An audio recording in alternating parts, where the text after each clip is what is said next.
What's going on, everybody? Welcome to Sector for Nerds, and welcome to another episode of Star Wars The Clone Wars Retro Discussions. Today I'm here to chat with you guys about Season 3, Episode 8, Evil Plans. This episode was directed by Brian Colin O'Connell and written by Steve Mitchell and Craig Van Sickle. The cookie for this episode: a failure in planning is a plan for failure. Alright, intro guy, without any further ado, let us know what's going down in this episode. Evil plans. With the Jedi Council focused on the war effort, criminal minds are left unchecked to spread fear and corruption. Galactic gangster Jabba the Hutt has sent bounty hunter Cad Bane on a nefarious mission which shall strike fear at the heart of the Republic.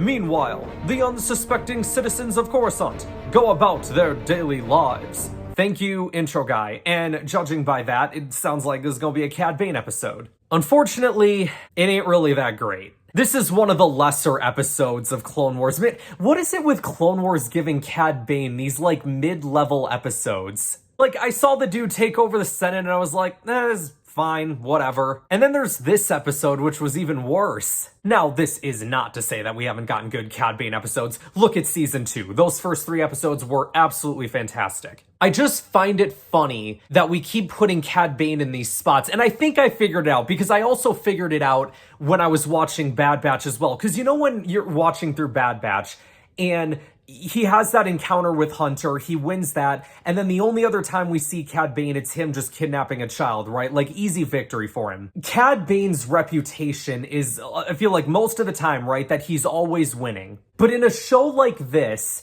we can't have him defeating our top-level heroes all the time. But we also don't want our top-level heroes defeating him all the time. So we have to put him in these situations where, yeah, he's in there with some known characters, but it's gonna end up being an easy win for him, right? But it's all to build the mystique and the intrigue around Cad Bane as this top-level bounty hunter. Because the whole episode, his target is C-3PO. What a challenge that is. But let's talk about why he has to capture C-3PO, right? So, first of all, Padme, she's thrown this party for Senator Aang. I guess there's some, big vote that needs to get decided on, and this dude's got the final vote, so they gotta sway him, you know what I'm saying? They're gonna throw, a big party for him and everything. But there's just one problem. The fruit cake does not have any Jogan fruit on it. We need the Jogan fruit for the fruit cake, you guys. I almost said foot cake.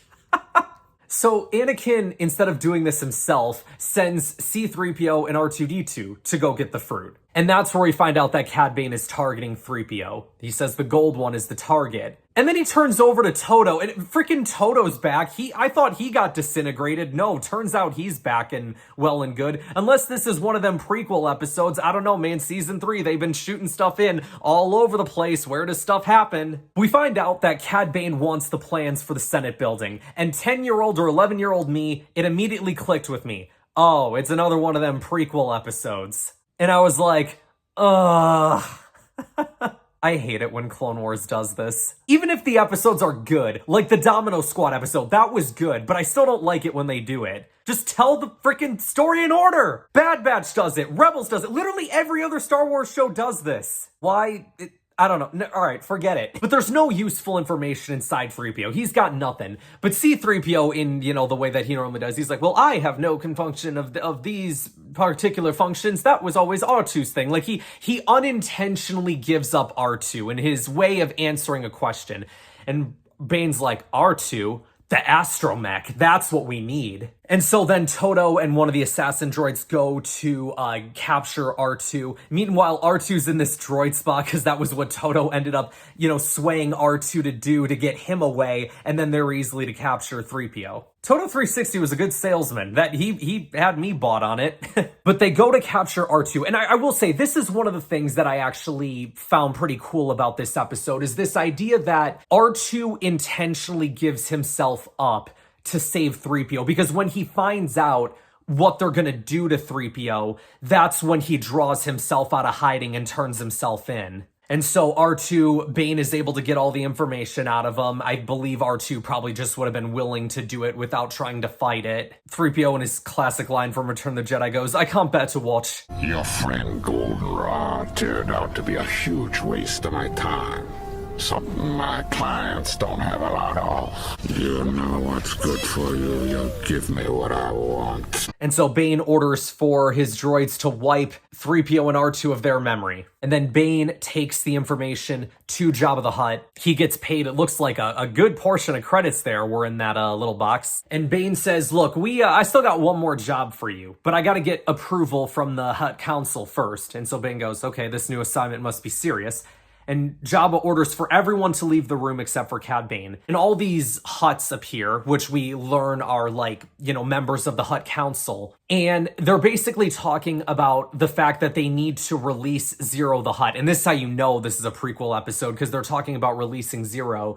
And they need to know who's going to take on the assignment to do it, because I guess Zero holds evidence that are damaging to the Hutt Council. Presumably stuff that's going to get them exposed, right? The skeletons in the closet. Cad Bane just walks into shot. Cad Bane at your service. It's so good. Cad Bane at your service.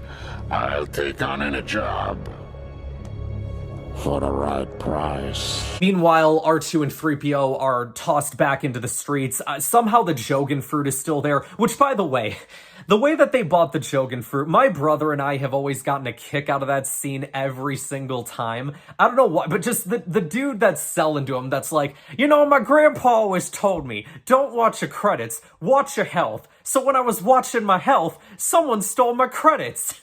I just find that so funny every time. Anakin's sitting there at the party like, oh no, they're about to give out the cake. I'm gonna be sleeping on the couch tonight if this doesn't go well. But R2 and 3PO show up in clutch with the Jogan fruit. And in probably the funniest moment, though, of this episode, which I completely forgot about, is the droids, they put the Jogan fruit on the cake, the baker droid takes it out to the crowd, and all the little droids that are just sitting in there, like the little cooks, all just there like, yay!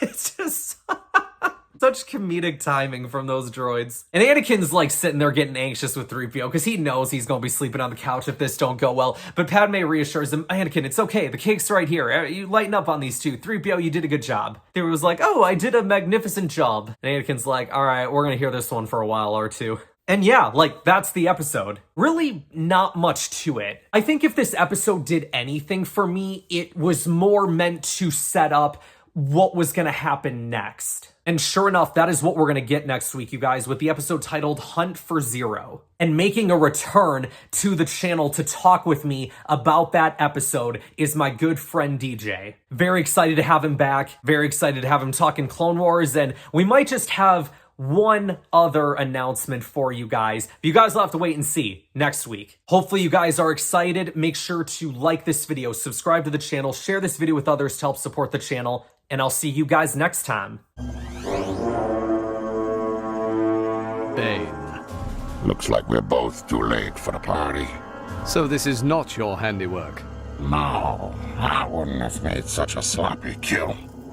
Doesn't seem like much sense hanging around here. Not making any trouble between us. Are you forgetting how you held the Senate hostage? I may not be capturing Zero, but you are going to prison. Well, now that you mention it, the Separatists are paying 1,000,000 credits a head for a Jedi.